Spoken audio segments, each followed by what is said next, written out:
Welcome to tonight's talk. I'm Nikki from the Kellogg Hubbard Library, and we're pleased to be partnering with the League of Women Voters for this series. Before we get started, I'd like to let you all know that this meeting is being recorded. Please remain muted throughout the presentation to ensure the best experience for all participants. If you have questions, please type them into the chat, and our moderator and speaker will address them. And now I'll hand it over to Lila from the League of Women Voters. Hi, everyone, and welcome to the program on the Carson v. Makin decision. As Nikki said, my name's Lila Richardson. I'm a member of the League of Women Voters from Worcester, Vermont. And just wanted to give a very brief description of our lecture series, of which this is a part. The League of Women Voters in 2024-25 has put together a 5-part series on recent Supreme Court decisions. And this season, we're focusing on the potential impacts of these 5 important U.S. Supreme Court decisions that have been issued since 2022. The League of Women Voters lecture series is now in its 9th season. It's designed to bring speakers to discuss contemporary issues related to democracy and social justice. And this program is the 4th in our series on the Supreme Court decisions. I would like to briefly introduce our moderator for tonight's program and turn it over to her to get everything started. The moderator for tonight is Susan Clark, who's a member of the League of Women Voters from Middlesex. Susan is a facilitator, an educator, and the author of several books, including Slow Democracy. She's also the town moderator of Middlesex, Vermont. And now, Susan, please take it away and introduce the panelists. Okay, will do. Welcome everybody. This is great. So Carson v. Makin, public funds for religious schools. This is our topic. It's we're going to start out with this. The June 2022 Supreme Court decision that ruled that Maine's non-sectarian requirement for tuition assistance payments violates the free exercise clause, mandating public funding for religious schools. So what does this mean for Vermont, for education policies now being considered at the State House? This should be a thought-provoking conversation about the intersection of law and religion and education. So we have 2 wonderful panelists tonight. I can tell you, as we were preparing for this, there is a fire hose of information about to come at you. It's going to be really interesting, and they've worked really hard to keep it in it so I could understand it. So maybe if I can understand it, maybe you can too. Some of you, I'm sure, much better versed in this than I am. But Rebecca Holcomb worked as a public school teacher, principal, and district leader before being appointed Vermont Secretary of Education by 2 governors. She currently serves in the Vermont General Assembly as a state rep. She graduated from Brown University with a BA, the Simmons School of Management with an MBA, and the Harvard Graduate School of Education with a master's and doctorate in education. So that's Rebecca Holcomb. We are also joined tonight by Harrison Stark, who is a staff attorney at the American Civil Liberties Union, ACLU, of Vermont. He joined the ACLU in November 2021, having previously worked at the DC Office of Solicitor General, where he was an appellate litigation fellow and assistant attorney general. He has a BA from Brown University and graduated from Yale Law School in 2018. So we're going to start tonight with presentations, probably 10 or 15 minutes each from both Harrison Stark and Rebecca Holcomb. And we're really grateful to them for setting the stage for us with a couple of PowerPoints. And after that, they are going to be available to answer questions about their presentations or, any other elements of this topic. So we've invited questions from the public in advance via email, but you are also welcome to use the chat function here tonight to pose questions, and I'll field those as we move into that section. So let's start with Harrison Stark, who's going to give us a brief legal history of how we got where we are today. Thanks so much, Susan. And thank you, Lila. Thank you, the League of Women Voters. Really grateful to Kellogg-Hubbard for putting this together. It's great that so many folks are here and interested in this. I really appreciate everyone taking the time. I'm Harrison Stark, he, him. Most of my friends, I consider Rebecca one of them, call me Harry. Yeah, I'm really excited to talk to you today about this decision, which has real ramifications for the way that schools and school systems around the country are reckoning with issues of school choice and the privatization of public education, and also fits into a larger arc of the way that the Supreme Court is really remaking and revolutionizing the relationship between different parts of the First Amendment. So I'm going to go ahead and share my screen here.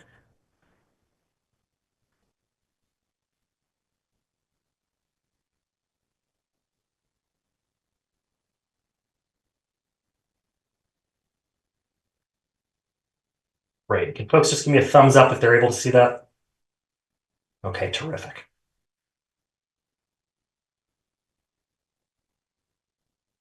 Alrighty, so to begin to understand why this decision is so important, I think we need to just take a step back and do just a little bit of a primer on the First Amendment, and in particular, the First Amendment's free exercise and establishment clauses. So we're going to take a little trip down into civics territory here.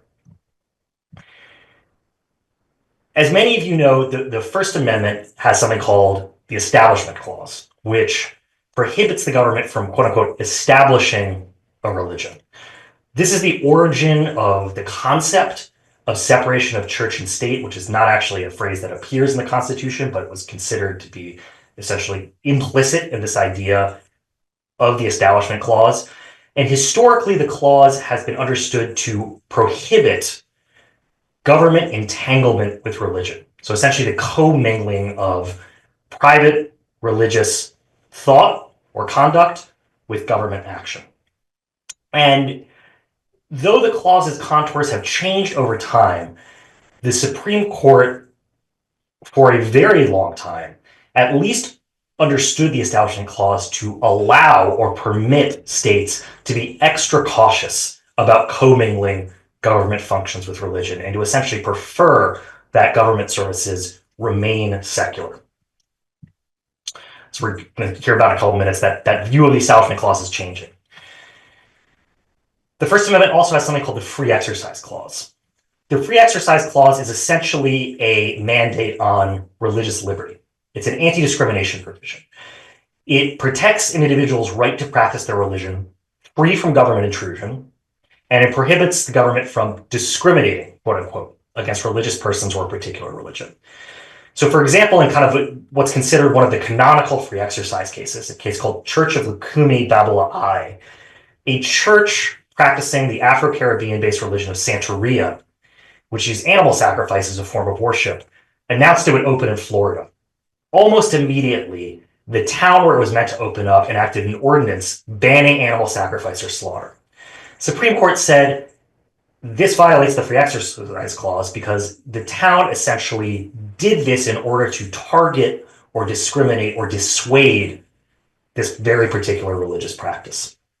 And the arc that I want to preview for you all, that we're going to talk about in a little bit more detail, is that this current iteration of the US Supreme Court has essentially viewed preferences for secular government, which used to be considered to be essentially part of the Establishment Clause, as a form of discrimination against religion generally, and therefore potentially violative of the Free Exercise Clause. And so these two provisions, which historically have been in harmony, the Supreme Court has been essentially closing the gap between them.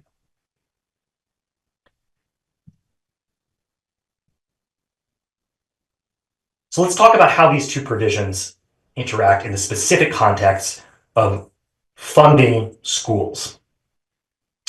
So for decades, the US Supreme Court held that any government subsidy or support of religious schools violated the Establishment Clause. Essentially, government could not support religious education.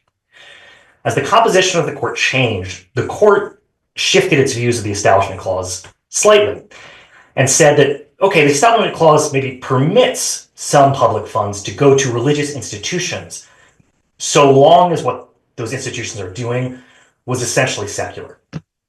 And so there was a 1983 case, Miller v. Allen, which clarified that parents of all types of school students could claim an income tax deduction for tuition, transportation, and secular textbook expenses, even if the school is religious. But the idea was that the state was only funding essentially the secular parts of the educational experience. So it wasn't a problem that the money was going to religious schools, because essentially the money was being used for secular purposes.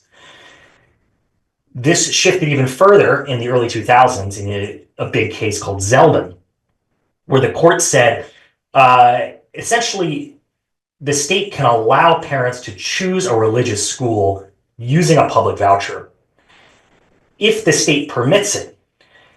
And the essential holding there was that there's not really an Establishment Clause violation where parents are the ones exercising the choice of institution, because no one could reasonably think that if the parents are the ones making the choice about a school, that was the government's choice or preference for religion. But again, that was a choice that states could potentially make. And the court was really clear that even though the Establishment Clause might allow certain private actors to take their funds and send them to religious institutions, the Establishment Clause in no way mandated that, in no way compelled the state to accommodate religious institutions if it didn't want to. And so this was reaffirmed in a case in 2004, Locke v. Davey, where the court said there's no problem with Washington State choosing to exclude theology courses from a state funding program.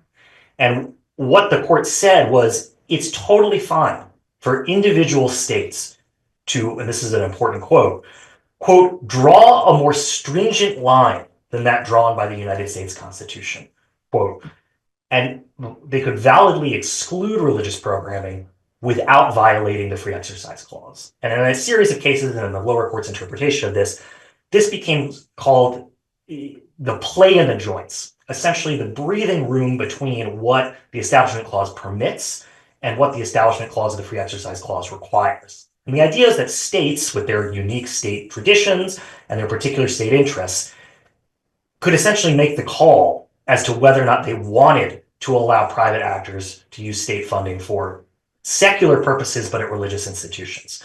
And so the overall arc here is that states were free to enforce and to really invest in their unique constitutional traditions that went beyond what the Establishment Clause at the federal level requires. And historically, that is what the state of Vermont did. So some of you who are familiar with the Vermont Constitution may know that there is a provision called the Compelled Support Clause, which protects an individual's right of conscience not to support religious activity with essentially they don't want to. And in a 1999 case interpreting this, the Vermont Supreme Court said when a school district allows for tuition reimbursement to a religious school, but doesn't set any safeguards about how that money can be used, and essentially leaves the door open for a school to use public tuition money for religious purposes, that violates the Vermont Constitution's limitation on compelled support. And so this case, Chittenden Town, set up essentially this rule that was in place since 1999, that Vermont was not going to use its public tuition dollars to fund religious education. And that was considered completely constitutionally non-problematic. That was before this Supreme Court. And in a series of cases that culminate in Carson v. Makin in 2022, the court is really revolutionizing or remaking the relationship between the Free Exercise Clause and the Establishment Clause. And the arc, as I said, of these cases is that it has been viewing differentiation between secular government and religious services as essentially a form of discrimination against religion generally, and has been closing the gap between what the Establishment Clause permits and what the free exercise clause requires. The first in these lines of cases was a case called Trinity Lutheran Church in 2017. This had a fairly unique set of facts. It was a Missouri program that allowed for state funding to go for playground resurfacing, essentially the kind of rubbery pellets you see at your local playground. And Missouri did not allow any of the funds to go to religious institutions. A church challenged the program, and the court held the free exercise clause prohibited the state from excluding the church from this otherwise available public benefit due to its religious status. And this was not a close decision. The court, a large majority of the court said, this is the kind of differentiation or discrimination that's a problem, because playground resurfacing is not anything that has to do with religion. It doesn't matter if it's a church playground or your local school's playground or a playground funded by a local community. Playgrounds are not really religious entities in any way. And so by singling out religious playground builders for no reason other than the fact that they're religious, it's the kind of arbitrary distinction that doesn't hold muster in the Constitution.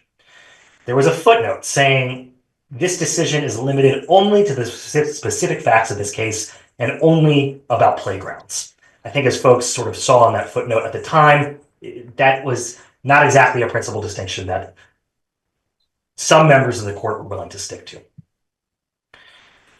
Fast forward to 2020. Espinoza v. Montana Department of Revenue. The Department of Revenue regulations excluded religious schools from the state's tax credit voucher program based on the state constitutional provision that said, in language somewhat similar to the compelled support clause, but historically distinct, Montana's state constitution said money shall not go to religious institutions like schools. And in enforcing its state constitutional provision and taking advantage of the play in the joints, which we were talking about a couple minutes ago, Montana said, we're going to exercise our discretion as a state and use this play in the joints to enforce our own state constitutional values and say, we're not going to use public money for religious institutions, period. The court held that the free exercise clause prohibited the state from doing that. It prohibited the state from excluding schools from the voucher program due to their religious status, which was a huge shift in the way that the court had historically thought about the relationship between the Establishment Clause and the Free Exercise Clause. It also spelled doom, essentially, for the way that Vermont had been effectuating its compelled support clause. The way that Vermont had historically effectuated its compelled support clause was to exclude religious institutions in their entirety, almost identically to Montana. And in the wake of this decision, there was litigation that ended with the state essentially abandoning that distinction. But importantly, Espinoza left open a really important question, which is, yes, it's clear that we can't differentiate between institutions or actors based on whether they are religious or whether they're secular. That much was plain from the court's decision in Espinoza. But there was this question as to whether or not states could still enforce limitations on the use of religious funds for religious purposes. That is, whether it could, even if the money is flowing to secular and religious institutions alike, whether the state can say this money can only be used for secular purposes. You cannot use it for religious indoctrination or religious instruction, which is how we ended up at Carson v. Makin. So Maine, in the wake of Espinoza, excluded some religious schools from its program, providing publicly funded education in towns without public schools, by paying tuition at private schools that met certain requirements. And one of the requirements is that to receive funding, schools had to offer what Maine described as the equivalent of a secular public education. So schools had to basically say, we are not going to use the money for religious purposes. Carson v. Makin took that final step that was left open from Espinoza and said, yes, before we said that you can't differentiate between institutions or actors based on their religious status, we are now making clear that you can no longer differentiate even as to religious use. And so what the court held in Carson v. Makin was that the free exercise clause prohibited the state from excluding schools from the tuition program due to their religious status or their religious use of tuition funds. And the essential holding of the case was that nothing requires states to fund private schools using public dollars. But if states do, if they are going to open the door to public money going to private actors, it cannot differentiate between religious recipients of the public benefit and non-religious recipients of the public benefit. So again, there's a kind of canonical line in this case. Nothing requires Maine to operate a tuition program. But so long as it does, it cannot lawfully exclude religious schools or religious use of the funds consistent with the free exercise clause. This is that line exactly. A state need not subsidize private education, but once a state decides to do so, it cannot disqualify some private schools solely because they are religious.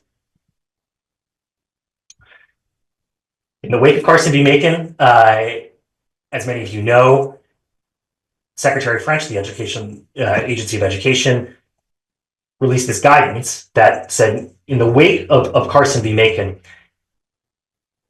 schools may no longer differentiate based on the compelled support clause. And essentially, in line with Chief Justice Roberts' direction, once towns and districts are opening up their public dollars to flow to private institutions, it cannot differentiate between secular or religious institutions based on the fact that one is secular or one is religious or using the money for religious purposes. The court has signaled that it has an interest potentially in even going a step further. So the U.S. Supreme Court chooses its cases. It only hears a small number of cases every single year. It was very deliberate in picking these cases that were coming out of Trinity Lutheran, Espinoza, very much choosing vehicles so it could make these shifts in the law and in First Amendment jurisprudence. And recently, the Oklahoma statewide charter school board allowed public funding to go to a state-approved religious charter school, a Catholic school, St. Isidore. Oklahomans sued.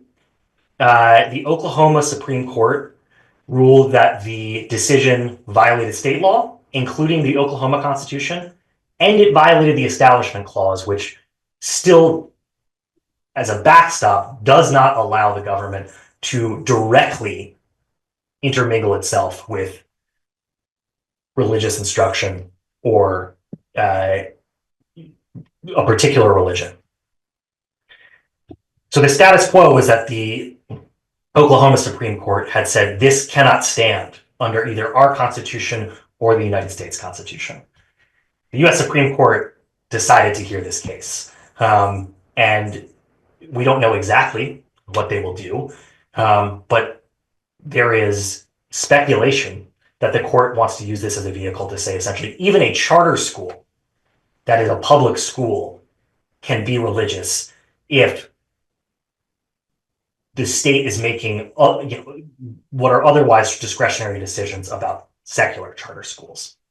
So the ability of states to fund, or potentially the requirement of states to fund religious charter schools, is essentially the next chapter of this conflict under the First Amendment. Really quickly, I'm going to wrap this up and pass this over to Rebecca, who is far more well-versed in the potential paths forward and the policy implications here in Vermont. I want to talk really briefly about sort of what these cases mean for Vermont's constitutional tradition, and what are the parts of our Constitution that have been unaffected by these rulings about the First Amendment and reshaping the relationship between the Establishment Clause and the Free Exercise Clause. And so just beginning at a really high level, what does our state constitution say about education? It doesn't say a ton. It says, first of all, that there is a requirement to fund education, that the state has an obligation to do this. And, excuse me, the state also is under the requirements of something called the Common Benefits Clause, which says that all of government has to be instituted for the common benefit, protection, and security of the people. And it can't be for any particular advantage of a single person, a set of persons, or kind of a subset of the community. That public goods and public acts need to be for public purposes. This was the part of the Vermont Constitution that our Supreme Court relied on in striking down our ban on same-sex marriage. It has incorporated aspects of the Equal Protection Clause. And together, the state read these two provisions in unison in a challenge in the late 90s that, full disclosure, the ACLU of Vermont was involved in, that challenged the way that Vermont was funding its public school system. And what the court said is, it said, we're not going to tell you, legislature or state, how you need to fund the education system. But these two provisions in dialogue together mean that however the state chooses to fund its public schools and chooses to fulfill its obligation to provide public education, it has to do it in a way that provides substantial equality of educational opportunity. And the way that the state had been funding previously allowed for such unequal educational outcomes that it could not pass constitutional muster. And I just want to end on this emphasis on the Common Benefits Clause and our obligation to provide public education, because the court reiterated the kind of choices and the options available to the state that are unaffected by what the Supreme Court is doing with the First Amendment in a case that tried to impose school choice statewide under the Common Benefits Clause. And what the court essentially said was, we as a court and you as a state are under no obligation to choose a particular way of funding education. Nothing requires you to have school choice. Nothing requires you to have any particular path. All that the Constitution requires, but the Constitution does require it in a very robust way, is for Vermont to meet its obligation to provide a public education to all Vermonters in a way that provides for substantial equality of educational opportunity, in a way that is truly for the public. And however the state wants to do that, whatever institutional arrangement it chooses, it has that flexibility, but it has to meet these requirements. This is the court saying it more succinctly than I could. The Education Clause does not require the state to provide school choice at its expense to meet its fundamental obligation. It's a means to an end. What the state does have to provide is substantial equality of educational opportunity under the Common Benefits Clause. And I wanted to emphasize this because I think in the conversations about how Vermont is going to move forward for its education funding system, there has rightly been a lot of attention placed on Carson v. Makin and the First Amendment implications, which are obviously important. But there's another obligation in the mix here too, one that originates from our state constitution in a way that is not implicated in these cases originating under the Free Exercise Clause. And that's our obligation to provide a public education that provides substantial equality of educational opportunity. And with that, I will turn it over to Rebecca to pick up the thread. Thank you very much. Wonderful. Thank you, Harrison. Go ahead, Rebecca. Let me see. I should figure out how to share this. Can you see that? Not yet. Okay, that's not going to work. Can you see now? Yes. All right, can you see now? Yes. All right. Well, you can tell I was a middle school teacher once upon a time because I'm going to cut right into the pictures. But thank you, Harry, for that excellent overview. And, you know, as somebody who's watched us litigate in Vermont over 30 years, what we've seen is this progressive litigation, not just by religious litigation groups, but also by libertarian groups, to really push the cause first of privatization, then to break down the wall between church and state in Vermont. And the current cases that we're seeing are often litigating around whether we can choose to enforce our own public accommodations laws in these religious religious contexts, in part because sometimes our anti-discrimination statutes actually intersect or are perceived as burdening the religious expression of some of the schools that now are taxpayer funded in the state of Vermont. So this is an issue that many of our communities are really grappling with. And I love the way you ended your presentation, because you set me up for what I want to talk about, which is that we are spending a lot of time talking about Carson, but what Carson has really done in Vermont is call the question on what's the purpose of public education in Vermont, and is it the same as having private choices? And that's really where you left off with the Vitale case. So tonight, as you listen to this, yes, I did do the fork in the road, because this is our fork in the road. We should be asking, is education a public good? Is it something that as Vermonters, we care deeply about and provide to all of our children in as equitable way as possible, because it's for our shared benefit? It's what builds prosperity and well-being in the state of Vermont. Or is our shared public education fund, because our tax dollars are commingled, is that something that should be distributed by private choices? We have to grapple with this question, because this is the question that the litigation history has put before us. I'm just going to pick up on something Harry said quickly. Vermont is very unusual because of our common benefits clause, which really is very clear that when we tax people, we take people's precious dollars, pull them into the state to create something. We're doing it for the common benefit, for shared good, not for the benefit of a subset of people who might only be a part of that community. And we're also very unusual in that public education is the only public service that's actually got constitutional status in the state of Vermont. So schools for us are not just a nice thing. It's actually our constitutional obligation. It's something we can't take away for our kids, and it's created for the common benefit, not for private benefit in the state of Vermont. And constitutional rights are fundamentally different than public benefits. And Susan, you asked us to lay some of these issues out because they're complicated. But these have very real implications in the real world when superintendents, and thank you, I see some of you on the call tonight, when they're trying to figure out how to provide the best they can for their kids. Constitutional rights are unconditional. We cannot take this right away from a child in Vermont to public education, however we define it. They're different than public benefits. And an example of a public benefit is state subsidized childcare. Parents are thrilled to have. I just want to interrupt you for a second, because I think that your slides are not progressing. I'm only seeing, we're still on the first slide. And I think, when you press slideshow, it didn't take. Let me stop it is paused. Huh. Because I know you had some great slides. Well, I thought I did. Let me stop sharing and let me try to share again and see if it's coming.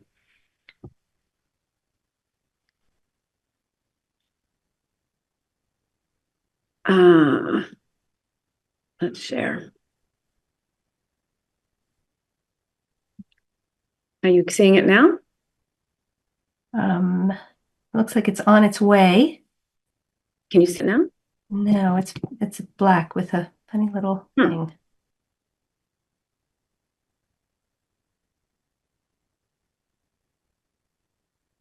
It says I'm screen sharing. Can you see it now? Yes. Yep. And then it has moved on from the first slide as well, which is good. Okay, but I'm not sharing. Maybe I'll just do it like this if that works, and just not test the technology, but tell me if that doesn't work. Yeah, great. So public benefits, for example, childcare, it's a really nice thing. And we give a subsidy to parents so that they can buy childcare for their kids, but it's a benefit. It's not in our Constitution. It's not a right, and it can be revoked at any time. That's a very fundamental difference, because when we are compelling ourselves in our Constitution to provide education, it's unconditional. And that's a really important concept to understanding the challenge for school districts. So what is a public good? Something like public education that we have to provide to all kids. First of all, it's non-rivalrous. So Harry, if you call the fire department on Tuesday night, you don't consume the fire department so that I can't use it on Wednesday night if I, burn my dinner. A good like education that is something we are providing to everybody. It doesn't matter if somebody uses it. It doesn't affect your user and access to it as well. And it's non-exclusive. We all have a right to fire protection from our fire department. And I'm belaboring this because when you start to think about education, it starts to make sense. Here's some things that many of you are from Montpelier, many of you are from other towns with fire departments, but here's things that you don't expect your Montpelier Fire Department to say. You don't expect them to say, we only fight fires for customers who are a good fit. That's something you would expect from a public, from a private sector provider. They can say, you're not good for us. We're going to choose something else. You don't expect the fire department to say, you're a renter, not an owner, so we're not coming. You don't expect the fire department to say, we expect you to participate in religious activities as part of your membership in our firefighting community. And we don't expect the fire department to say, you need to demonstrate that you've earned our fire department services before we decide if we will provide you with service. And I think you get how weird it would be if your firefighting department said that to you. So now let's talk about things that you would not expect your local public school to say if you think about public education. You would never expect your public school to say when you showed up to enroll your child, your tests, your grades, your recommendations, your letter from your pastor, they're not good enough. You would never expect them to say, I'm so sorry you're pregnant or you have a disability, you're going to have to find a different school. You don't expect them to say, we thought things would work out when we accepted you, but now we actually find you're not a very good fit for us. Or we need to meet with you to see if you're a good fit before we decide whether to enroll you. Those aren't things you say when it's a public good. You don't say you need to pay more to enroll. And this is where we start to get in some of the recent issues. You can enroll, but you have to sign this statement that acknowledges our belief as a school that being LGBTQ is like practicing bestiality and incest. That is something that's actually in a statement of faith that people at a taxpayer-funded school say. You don't expect your school to say, our mission is to serve people of our faith, and we are weaving our faith into every aspect of taxpayer-funded education. So if you think about schools and public goods as something that we expect to be there for every member of a community, you can start to feel how some of these things start to feel uncomfortable when there's something that's being said by an institution that is depending on taxpayer dollars. So how do we get here? We have a very long tradition in our state, particularly in our more rural communities, where sometimes the community was too small to operate a robust, big school. This is a very familiar conversation. We're hearing an awful lot about it right now. And so to get scale, because scale is how you offer rich choices, but in an affordable way, communities they paid tuition to other bigger schools. And these schools were mostly chartered by the legislature. The big main historical academies were Bellows Free Academy, St. Johnsbury Academy, Burton Seminary at the time, Thetford Academy, and Lincoln Institute. And this is a memo, in a fact-free moment of history, I love old records. This is an actual memo from 1989 that was written by the then attorney, the general counsel at the Agency of Education, to the commissioner, saying that at this time, because this issue was being debated about what these schools were, and the attorney said, first and unquestionably most important, looking at statute, is the fact that these 5 schools, these historical academies, were public schools. So there was a period when the majority of our students were tuitioned to these schools, and in statute, they were referred to as public schools. And they used to embrace that public mission. But in 1991, the legislature chose to, actually it was 1990, amend the statute, and you can see here some of the language, but they amended the statute to remove the reference to public schools that were not managed by a school board. Those were these independent, now independent, then historical academies, and made them a new kind of entity, a grand new entity called an independent school, which is a private nonprofit school. But in statute, they used to be referred to as public schools without a school board. Now, if you think about Harry's presentation, the challenge is if you don't have to provide any funding to private schools. But if you do, you have to change and you have to treat all sectarian religious schools the same way you would do a non-sectarian school. When you begin to change from public schools without school boards to private nonprofit independent schools, you've opened the door to a different kind of tuitioning. And this is really when the game changed for Vermont. Of these 5 schools, Bella's Free Academy became a public school. Thetford is public school approved, and the other 3 are still private nonprofit schools. And this is a quote from Mill Moore, who was the former executive director of the Vermont Independent Schools Association. And as he said, unlike public schools, which are public institutions with a mission to provide comprehensive educational programs open to all within their districts, that's what a public school is. In his view, independent schools are nonprofit, non-governmental organizations with different, often narrower missions. So think back to what Harry said, you have to have the same rules. You can't treat sectarian schools any differently than you treat non-sectarian schools. And in Vermont, we allow private schools to receive tax dollars, even if they have a much narrower mission than a public school. So we're really setting the table for the situation that we're currently in. Again, it didn't have to be this way. Thetford Academy is one of the historical academies. It serves as the public school for Thetford. It has a designation agreement. It enrolls every child from Thetford, and it meets the same quality standards that apply to public schools. It's chosen to continue and hold on to this public mission. But not all schools have done that, not even the historical academies. Burton, for example, has refused to become a public school for the purpose of tuition, so it was refused designation. And as a result, the Taconic and Green District does pay tuition vouchers to 3 public schools, 7 in-state private schools, which include 2 ski academies and a religious school, and 13 out-of-state private schools, including a religious school in New York City, and what I would call some of the nation's most rejective public schools. These are schools that accept a tiny fraction of the students who apply, and often you have to pay quite considerable sums to participate beyond the tuition voucher that the district provides. So this is a very different landscape. And the question we have to think about is this public education? And if you are the child who is rejected at some of those schools, do you have comparable experiences to your classmates that you went to elementary school? If you don't ski or you can't afford to go to a ski school because you can't get back and forth and can't afford the gear, do you have a substantively equivalent things? These are all the kinds of questions people are starting to ask. We don't have, as Harry said, we don't have to pay tuition at all to private schools. But if we do, we can't exclude sectarian schools based on their status or their use as sectarian schools.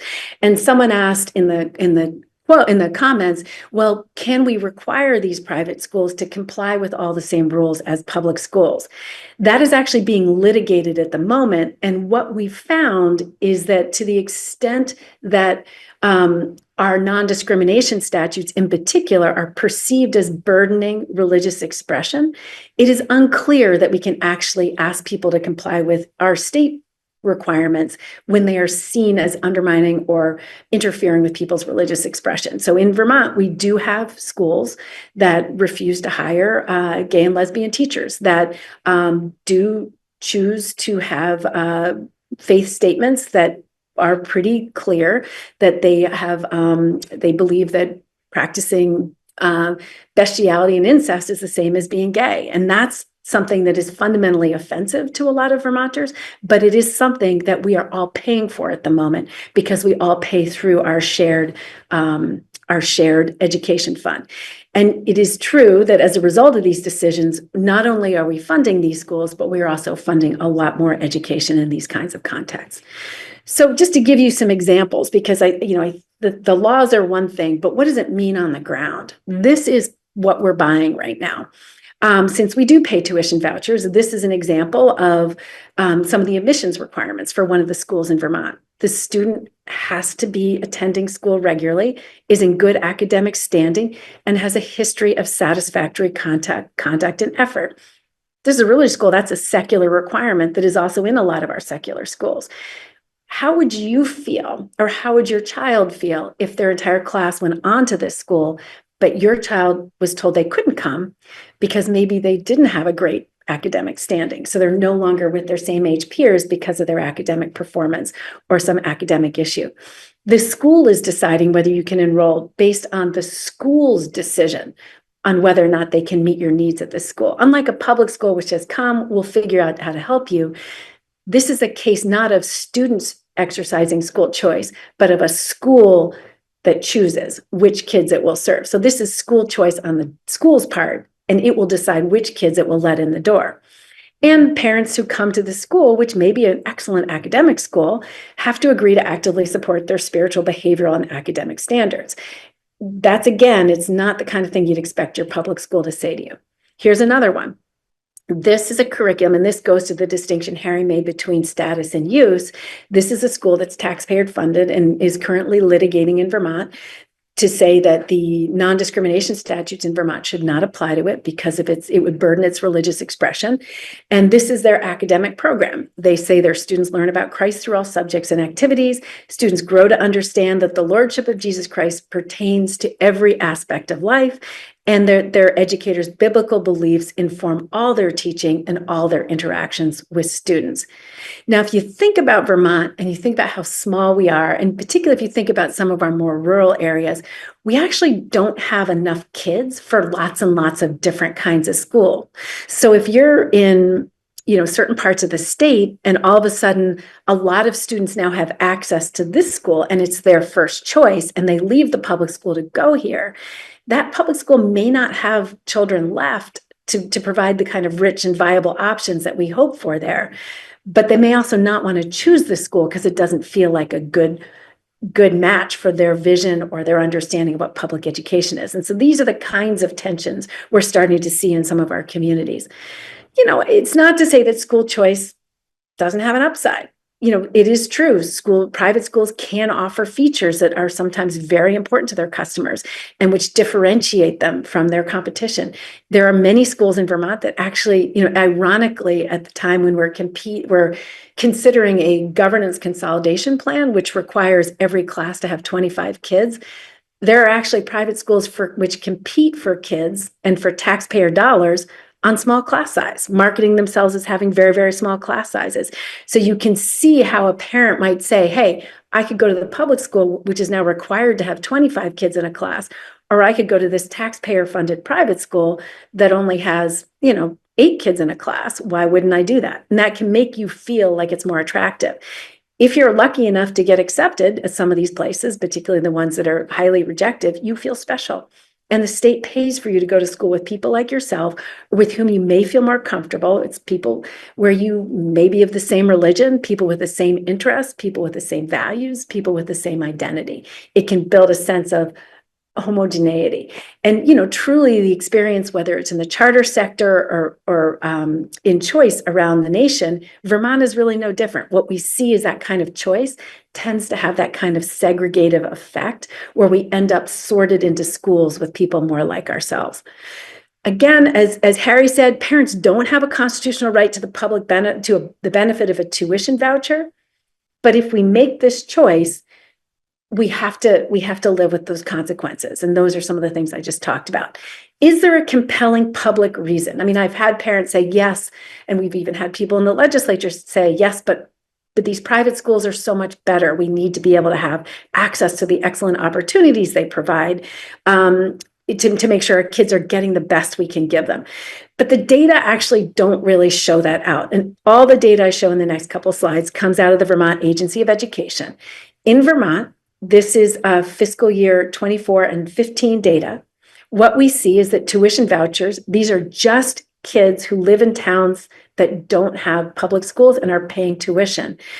What we're seeing is when they pay tuition, they tend to send their kids with disabilities to public schools. And you can see if you look at 2024, the red column, almost twice as many of the tuition kids who have disabilities, they're going to public schools as opposed to private schools. Similarly, we see in Vermont, tuition vouchers increase segregation based on economic status. So of the kids who are being tuitioned to Vermont public schools, again, this is AOE data, A disproportionate number of them happen to be economically disadvantaged. The academies are picking up a lot of the support for these economically disadvantaged kids as well, but you can see that the numbers aren't like what's being sent to public schools.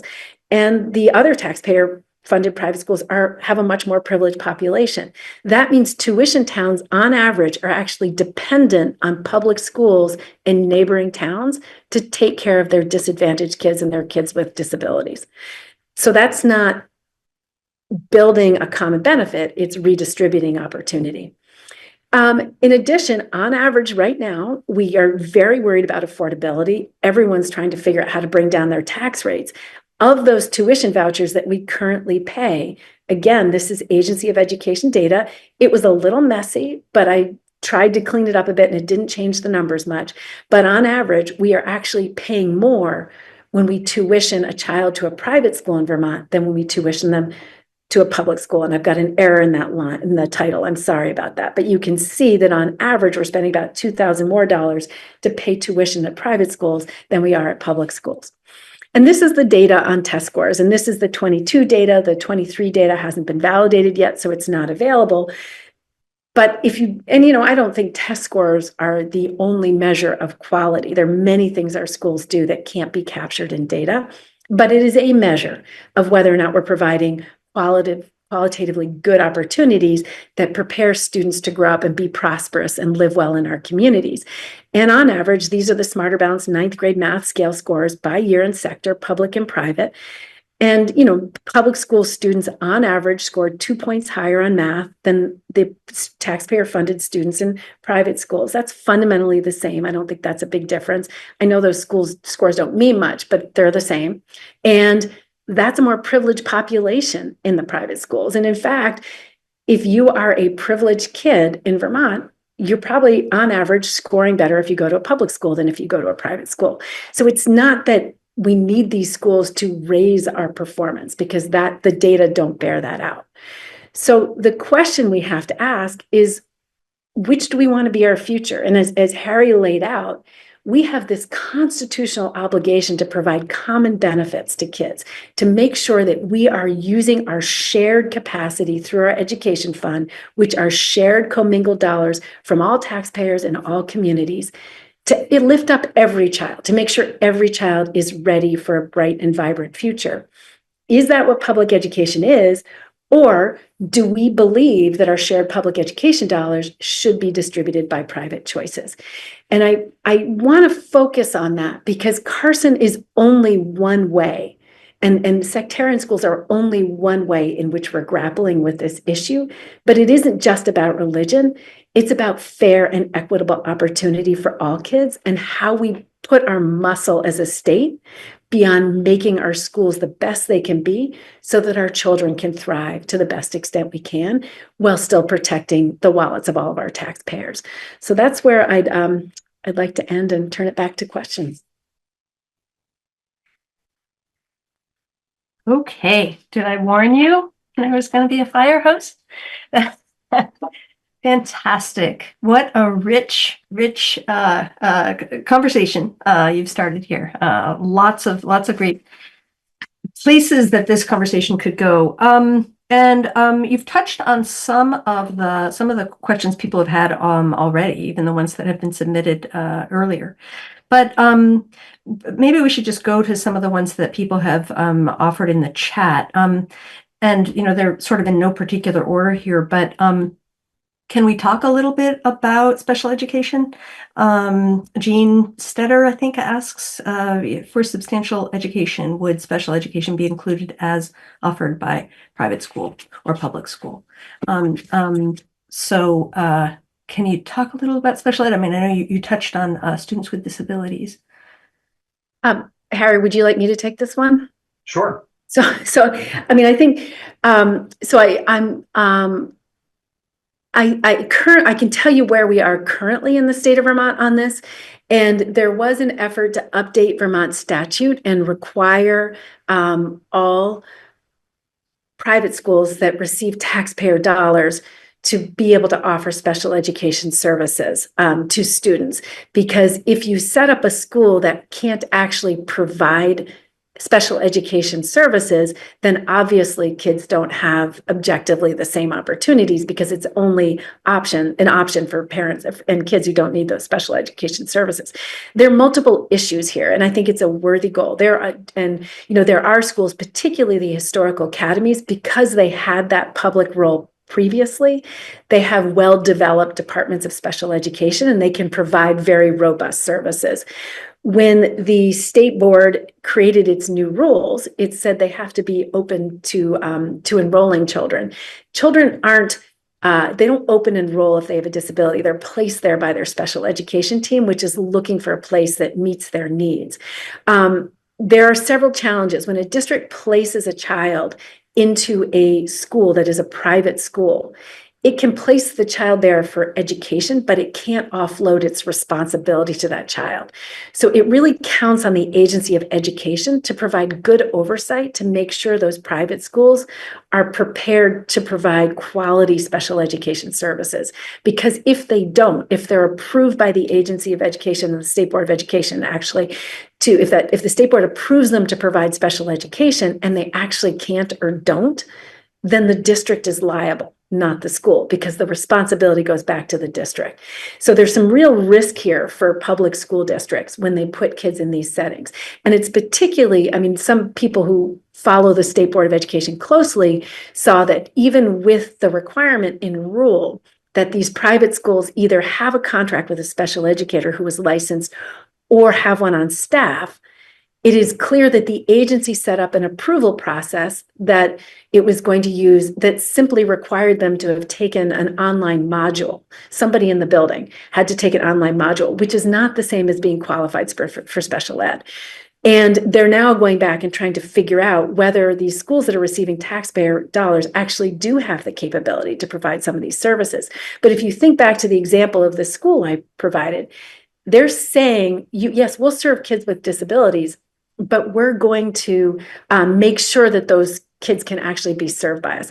And so I would suspect that some of them do a fantastic job and some of them probably really don't. And in fact, the test score data, I didn't show this, but if you look at the test score data for private schools, students with disabilities in private schools outscore on average the students with disabilities in public schools, but there's a lot fewer of them. And that suggests that they're taking students who may need many, many fewer accommodations and not taking the students who may be more complicated and may need more kinds of support.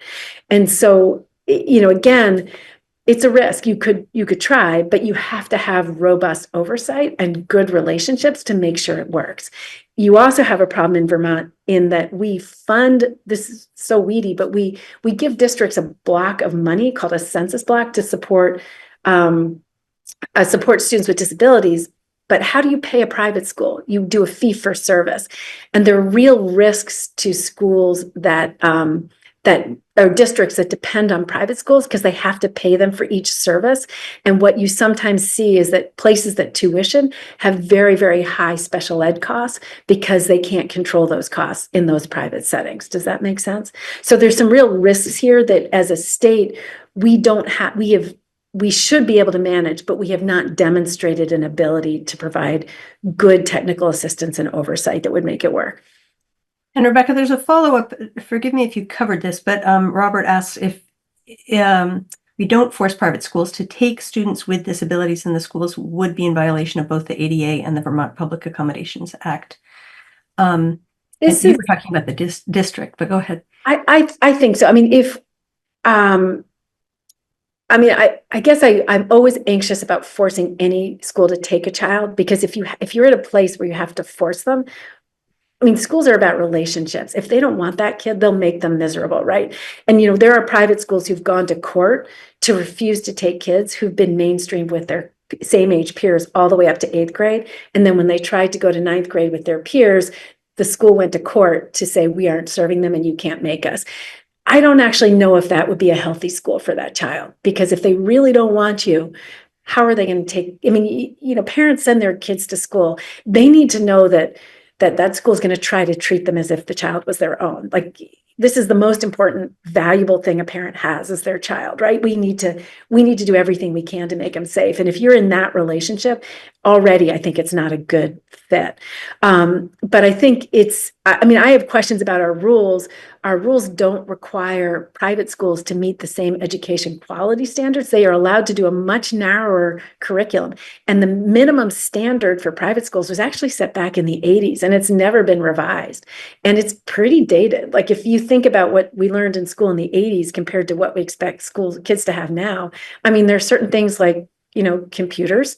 They weren't really there in the 80s, and those aren't part of the requirements. And if you don't, I don't even think we're complying with federal law in our rules, because the federal government expected that when you place a kid in a private setting, they have access to the same free and appropriate public education they get if they were in a public school. And we don't require that of private schools. So I'm sure in some schools they do get it, but that's because those schools have those standards, or they're like Thetford, they've committed to it. But that's not happening in all of those schools. And in those schools, I think Robert is right. It's very possible we're not protecting those children's civil rights and their right to a good education. And the only thing I'd just add to that, Robert, is, it's a really good question.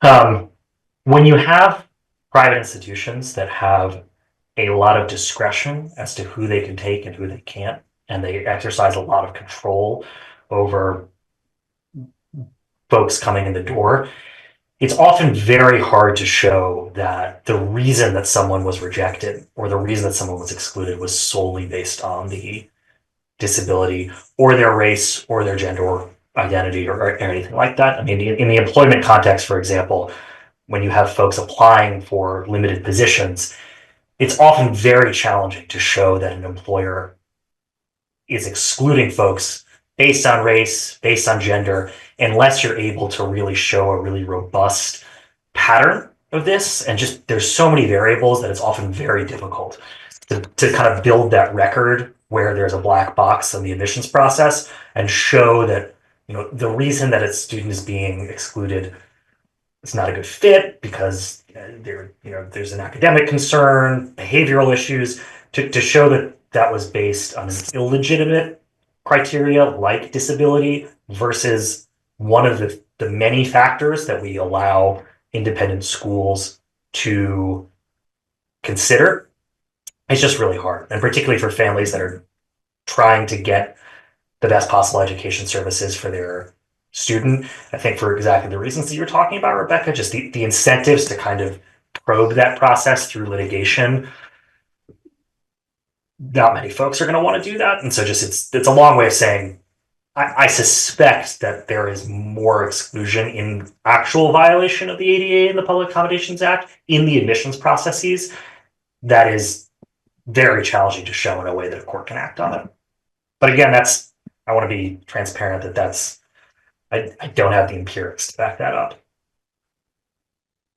Harry, there was a question early on from Herbert Ogden. I think it's probably for you. Didn't the Vermont Supreme Court in Vitale avoid the plaintiff's argument that choice was a benefit that all districts had to offer because the plaintiffs hadn't given any evidence that choice was a benefit? Yes, that is absolutely correct.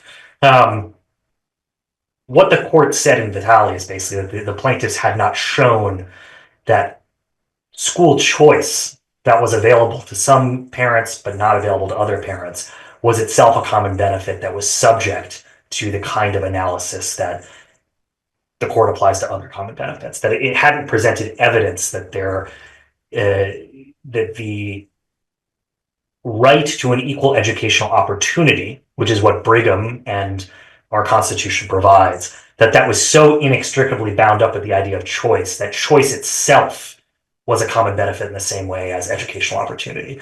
The court was essentially differentiating between the means and the ends of equal educational opportunity. But you're absolutely right. The court, and just to be totally clear, the court did leave open the fact that it's possible in a future case someone could make that showing that choice is so inextricably bound up with educational outcome that the court should be thinking about the availability of school choice as if it is synonymous with educational opportunity. But the court was clear that that was not the case in the Vitale litigation, where the court actually kicked out the case at the threshold stage, saying it failed to state a claim, even if you considered everything in the case true. And also, just I see your earlier question, Herbert. Yes, Saint Isidore's curriculum is the teaching of Catholicism is bound up in all aspects of the school's curriculum. Vermont's a rural state, and we're getting some questions here about, there's a question here from Margaret McLean about Caledonia County. Certain counties, such as Caledonia, do not have the public school capacity for all public school students. Should a public high school be built in Caledonia County to provide that capacity, or can St. Johnsbury Academy be considered a public school as it was historically? And there are a bunch of things wrapped up in that whole question of Vermont's unique rural situation. Yeah, Rebecca, I'm happy to hand this over to you. I'll say that in general, there's nothing in any of these cases that suggests that choice between public institutions requires choice between public and private institutions. That's a long way of saying you could have a model of school choice that applies sort of public funds only for public schools, but you could choose which public school you go to. There are also provisions where towns can designate public schools. So that would be a town sort of saying, we don't have capacity of our own public school. It doesn't make sense for us to have one. We're going to choose 1, 2, 3 that, for all intents and purposes, will be our public schools, and students will go there. And so the rural landscape of Vermont is absolutely the impetus for flexibility in our public school arrangement, very similar to Maine. There is nothing requiring that you can still have that flexibility between public institutions and in some of the academies that Rebecca was talking about. Nothing in these cases requires you to open, at least in the current state of the law, requires you to allow public dollars for private institutions, even if you're allowing them for a variety of situations with sort of any public institution you might choose. Yeah, I think it's a really interesting question. Vermont has seen some serious depopulation. We've also expanded school choice to private schools in ways that have changed the geography of where education opportunities are. And if you go down to the southern tier of the state, for example, there's really only one public high school standing now between the east and west side of the state, Leland and Gray. And part of it is they just can't compete. If you go down to the very southern border, Wilmington and Whitingham have a school that's very small and has been losing population for some time. And we send about $1.5 million every year across the border, last time I checked, to schools in Massachusetts. And if those dollars, instead of going to Massachusetts, were going to Wilmington and Whitingham, it would be a bigger school, it would have more kids, it would have a lot more resources, it would be a very different school. So I think it's almost, and I think Caledonia County is almost like the canary here, right? Because if we don't do anything, we will lose more schools due to this slow survival of the fittest as we take more kids out for early college, take more kids out for private vouchers.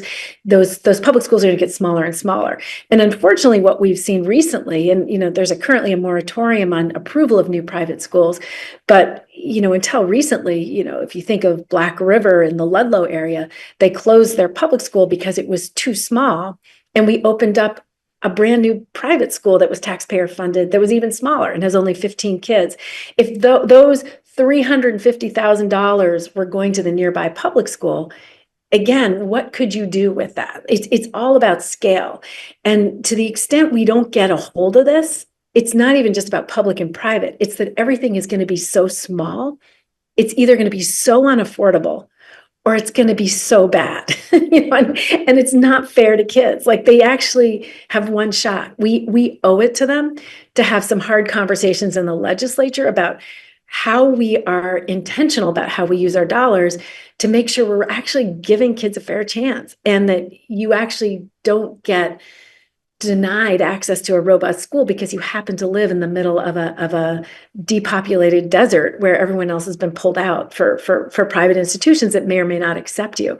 And, in Caledonia County is interesting because there are some very small public schools that have lost a lot of population and are really struggling to hold on. And, they care very, very deeply about their public school. They identify with it's the heart of their community. If they lose it, many people in the town will lose healthcare benefits. They'll lose the anchor institution. I mean, people are really worried about these.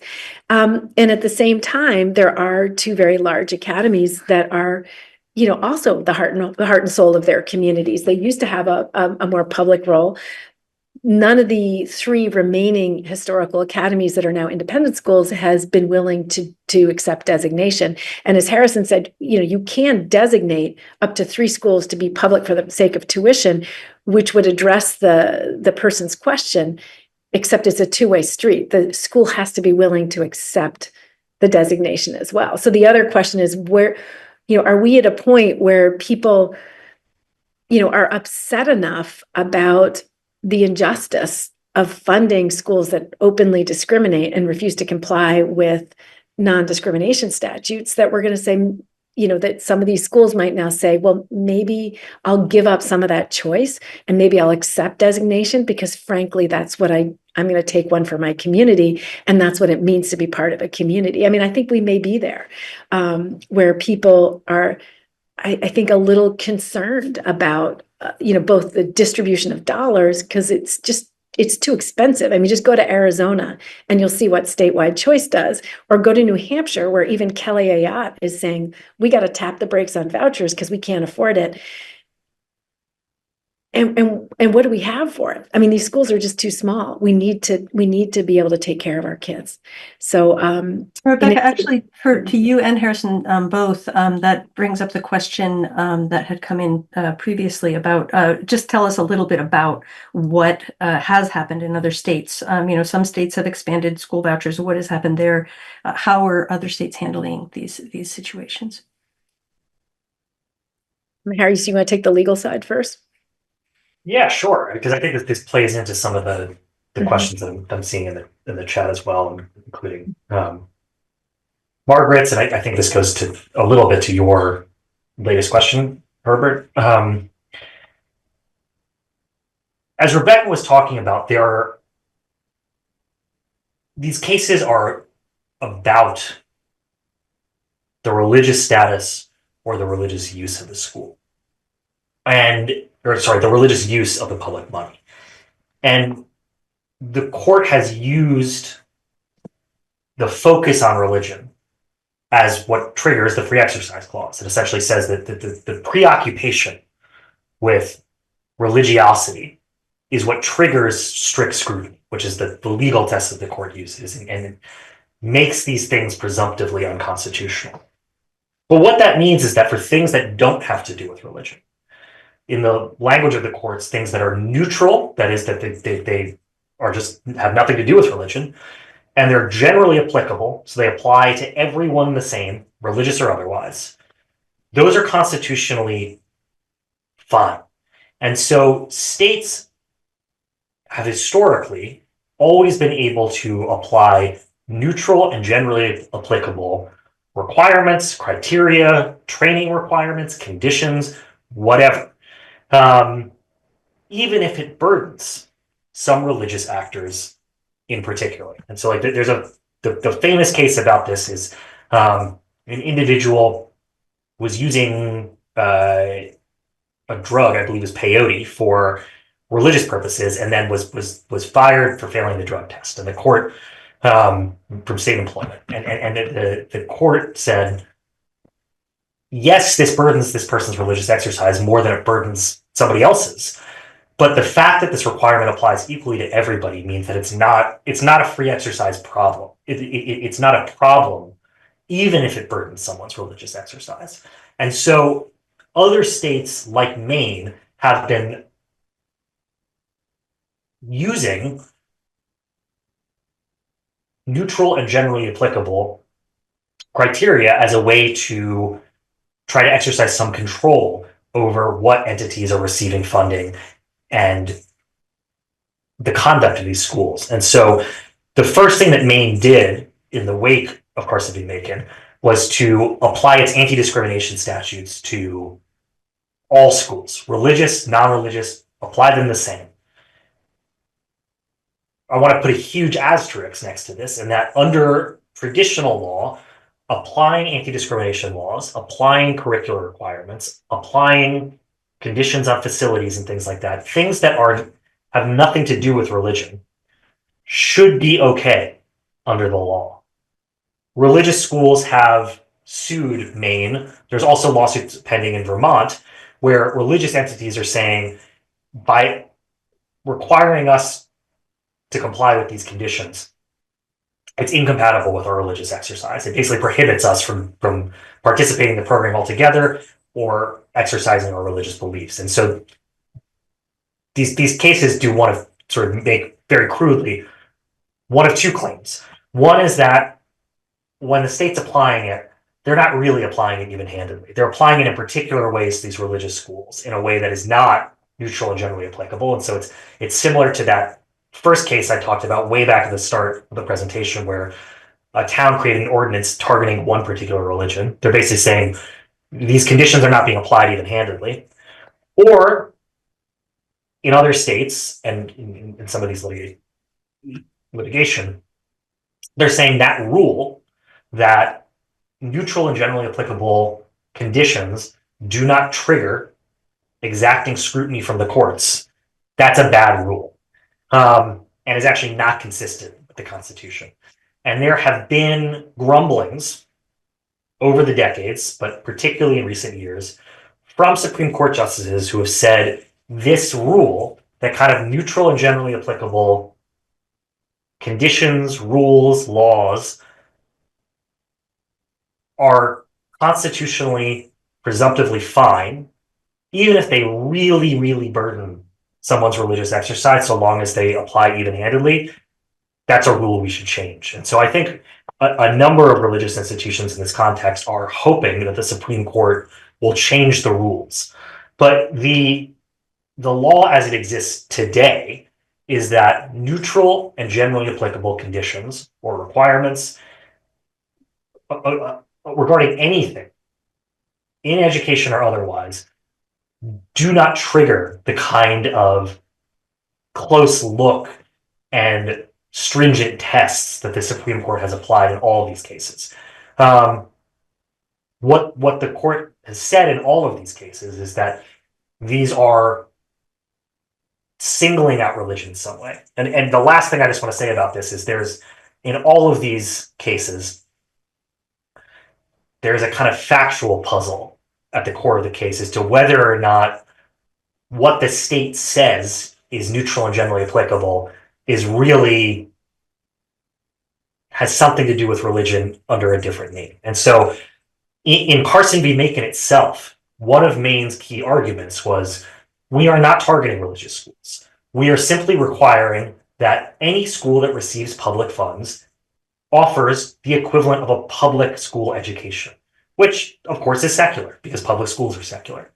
And what the court said is, you can't do that, Maine. You can't define the benefit in a way that makes it seem neutral if really what it's doing in practice is distinguishing between religious and non-religious, or secular and sectarian. Which, my 2 cents, is particularly harsh on Maine, where like the desire to replicate a public education, even in private institutions that are receiving public funds, is not the same kind of animus-based discrimination that we were talking about in some of the earlier cases. But in all of these cases, there's that question presented as to whether or not what the state says is truly neutral is actually neutral, or it's in some way masking trying to get at religion in some way. And so that's a developing area of the law that's present in all of these cases. And I would just say that I appreciate your legal training, and I think of it just from a quality of schools and economics perspective. I was really pleased to hear the governor say that he doesn't think we should be paying tuition vouchers out of state. I think we can't guarantee any of our constitutional protections out of state because we don't regulate schools in other states. And so it's nice to think about those dollars coming back home to Vermont where they strengthen our Vermont schools and those kids fill up our Vermont classrooms again. So I just think in a state that is worried about whether or not we can actually afford to give our kids the opportunities they need, and whether we're worried that we're being able to bring kids together and prepare them to do the work of democracy in the next generation, to be expanding school choice vouchers across even bigger stretches of the state, where then you pick up the additional cost of every parent who's currently paying their own private tuition. People can do what they want with their own dollars, but when you expand it, those children become our responsibility too to pay for. And we're paying for things that they would have paid for anyway. And it's not clear that we're using those dollars in ways that actually improve and elevate opportunities for all of our kids. So it's just an interesting choice for a state that says it's worried about quality and cost. We can't afford it, and our kids deserve better. So let's pull these dollars back into the schools that are equipped to do the right thing for all of our kids in our community, and figure out how to make it work. We don't have a lot of flexibility here, so we need to be making every one of those dollars count.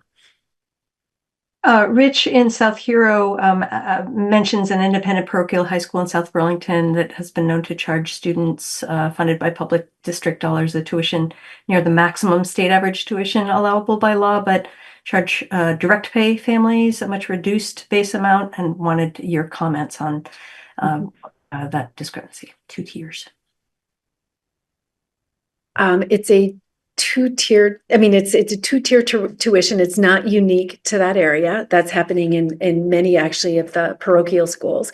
There's a district, if you are from a tuition town, they make you pay the full average announced tuition for the state. If you are, or whatever they're charging is their announced tuition. If you're a private pay parent, the church will underwrite part of your tuition, and that's the lower rate. And it's interesting. What is the real cost? And I think that's one of the many complexities that we've opened up our system to when we've chosen to go down this road. I think we all know that this whole education policy is the hottest topic right now in the Vermont legislature. And so if you can frame it, we've been talking about this in terms of the court cases and its impact. But if you wanted to talk a little bit about current proposals from the Scott administration or the legislature, and things that people should know, or terms you want us to be sure we understand. Michael Dwayne asks something that he's quite blunt. What do we have to do to stop public tax dollars going to religious schools? That's Michael's question, and it ties in with perhaps the policies that we're creating right now. So. Do you want to take Michael's question first, Harry, and or I could then I can talk. I think the answer is, so long as public tax dollars are going to secular independent schools, you can't stop them going to religious schools, at least because they are religious. And someone who creative might say, well, we can do it through other ways, other requirements that just so happen to be secular schools. And as we talked about a minute ago, the court has been quite suspicious of that. And so I think anything that is targeting religious schools directly or indirectly because they are religious, the Supreme Court has made this almost airtight, in that it is basically very much intentionally forced states that operate private markets for things like education to have to include religious entities on the same terms of secular entities. And I think, just to put it in larger context, we've been talking deeply about education. I don't want to get us too far away from that. It's a great question, Susan. this is part of a series of moves that the court is making in other contexts as well to reintroduce not just the role of religion, but particularly Judeo-Christian religion into all aspects of public life. And it has been a project of several members of the court and of certain very powerful institutions in the conservative legal movement to dismantle barriers and separation between church and state, and to anywhere from allow the flow of more public money to private religious actors, to very bluntly allowing states or public institutions to choose a form of Christian nationalism in terms of their the way that they exercise public power. And so, there was a case recently about a high school football coach praying. There was a case about whether or not if a state, or I think it was the city of Boston, was choosing what flags to fly, whether it had to fly a religious flag. I mean, the court in all of these areas, in terms of the protections for religious employers to fire their employees for what could be considered otherwise discriminatory reasons, in terms of protecting the free speech rights of individuals to assert religious beliefs. The court has all of these things are connected, and the court is very much pursuing a vision that is breaking from the way that I think definitely the Supreme Court, but I would argue a majority of Americans have considered the secular nature of our public life as kind of a sacred foundational American value. And the members of the court very much resist that vision. And these are all moves to essentially deflate the power of the Establishment Clause as a barrier to commingling the use of public power with religious ideology. And I think it's no coincidence that in this moment we're seeing religious inflected language in many things that the federal government is doing in terms of going after trans students, in terms of gender affirming care, in terms of abortion. There's a kind of a more open embrace in some quarters of I think it's not an exaggeration to call it a form of Christian nationalism for a lot of these folks. I don't mean to suggest that individual members of the court are actually subscribed to those beliefs, but that is certainly the aim of several very powerful players and institutions that are bringing these cases, driving these cases to the court, and the court is selecting them in order to give them exactly what they want. And I think we shouldn't panic, but I think we should understand what Harry said, because it is here. There are schools here using curricula that say that, slavery wasn't so bad because it brought people to Christianity, that say, that certain certain things are just totally offensive to most Vermonters about being gay or lesbian. And this is part of what we're teaching our children. And it is a direct threat to the idea of a pluralist future for the state of Vermont. So I do think we have to come to grips with that. How do we deal with this? You obviously, this is why I think there was a lot of concern in the legislature when the governor put forward a plan that moved us into 5 districts that have district-wide, school choice, including private schools, because effectively what he's doing is making sure that any kid in the entire state has access to school choice.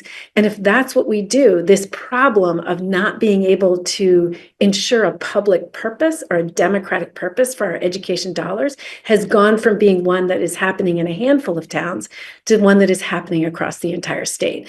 And that's why you're hearing the skepticism, both the pro tem and the Senate and the Speaker of the House expressed concerns about expanding vouchers for precisely the reasons that Harry has just been speaking. And, as Vermonters, we are at a crossroads. We have to decide what we're going to do, if anything, to protect our public institutions. And if we don't, the kinds of risks that Harry has been talking about are going to become the new norm in Vermont. This is real. It's on the ground in schools. It's in our communities. And there are people who feel very strongly on the other side who are going to continue to litigate. So as Vermonters, we're going to have to ask, what is public education? What are public institutions? What does it mean to provide a common benefit in the state of Vermont? And is there a landscape in which that includes the kind of private school vouchers that we're currently using? And Gio, I see your question. I think it's pretty unclear that we can actually inform those. I mean, we have schools that are openly refusing to provide the attestation required by the state board that they will comply with the anti-discrimination statutes. We can't enforce those rules right now. So Michael Duane asked the question. I mean, you said that there are people who are talking about expanding the voucher system. Michael Duane asks, is the voucher system, does that have to go in order to be able to not have these funding of religious schools? In my opinion, yes. Any I final think that's closing right. words from either of you? Go ahead, Harry. I think that's right, and I would also just, and this is not a dig at you in any way, shape, or form, Michael. For I know there's some legislators on this call. I know there are policymakers considering all this. I would caution any decision maker against even the kind of project of trying to engineer a method of keeping a system of private choice but excluding religious schools, because this court has been, I would say, very loosey-goosey with the facts in a number of these cases, and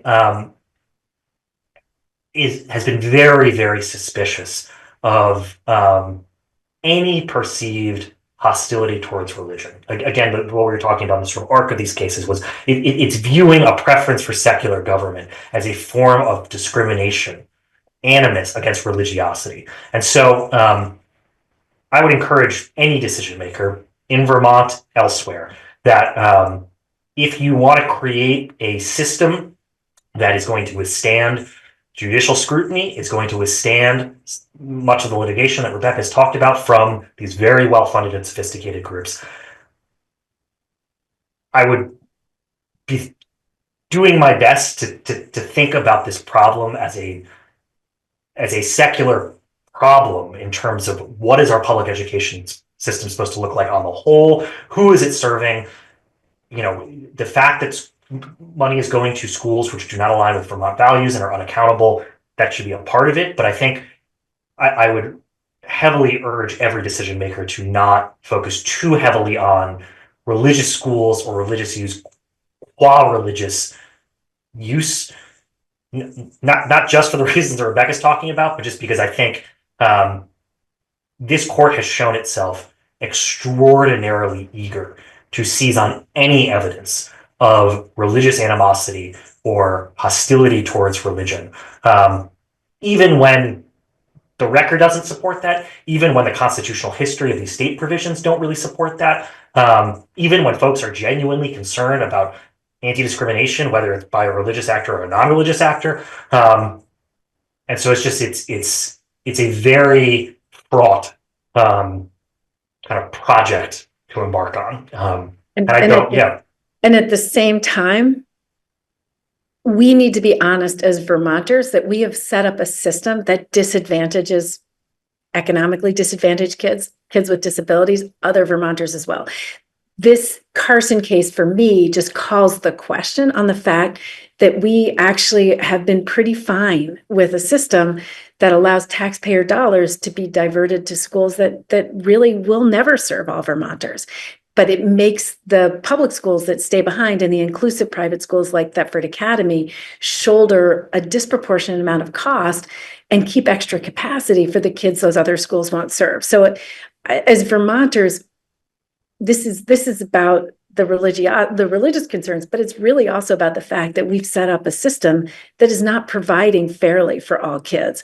And we have to be focused on those common benefits. And if we are thinking that we're going to make schools better by simply pulling more kids out and sending them into different settings, we're never going to have good schools for all of our kids, and we certainly won't be able to afford it. So I would encourage us to focus on the common benefits responsibility we have and our fundamental constitutional commitment to make sure we're doing our very best to elevate every child. And that is not what we're doing currently, even if Carson had never happened. The final thing I'll say is Robert asks a really good question, that if Vermont were to move out of its voucher program entirely, wouldn't the religious schools say that that move, even if it affects secular and sectarian schools alike, isn't that just pretext for anti-religious bias discrimination? I can't predict what they would do. I think that that's likely that they would sue. And I think the best way to create a solution that would survive that lawsuit is to have it not be pretextual, is to have it be a genuine desire to have public dollars going to institutions of all kinds that truly reflect Vermont's values, that are democratically accountable, that are subject to anti-discrimination laws and other curricular requirements, and that it's really not. I think the best way to survive the accusation that this is really just a pretext for about religion is for it to not be about religion, for it to be about something much greater, that if it affects religious schools along with secular schools, that's one thing. But yeah, it's an excellent question. I think thinking with that sort of what are some of the arguments or some of the litigation strategies that a very well-funded, sophisticated other side will bring, and what are the best ways that we can genuinely protect against that, to make sure that any choice is an enduring one, I think are exactly the right kind of strategic questions that decision makers should be considering. Public schools for the public good. Thank you so much for this deeply informed panel and this very frank conversation. We really covered a lot of ground here, and I think we need to be respectful of time. So we're gonna close it there, although I know we could probably, many of us, go on for a while longer. Thanks so much to Rebecca Holcomb and Harry Stark for your insights, and thanks everyone for joining us this evening on behalf of the League of Women Voters and the Kellogg Hubbard Library. Thanks for coming. Thank you so much. Pleasure to be here. Really appreciate you all organizing. And the recording will be available. Yes. Thank you.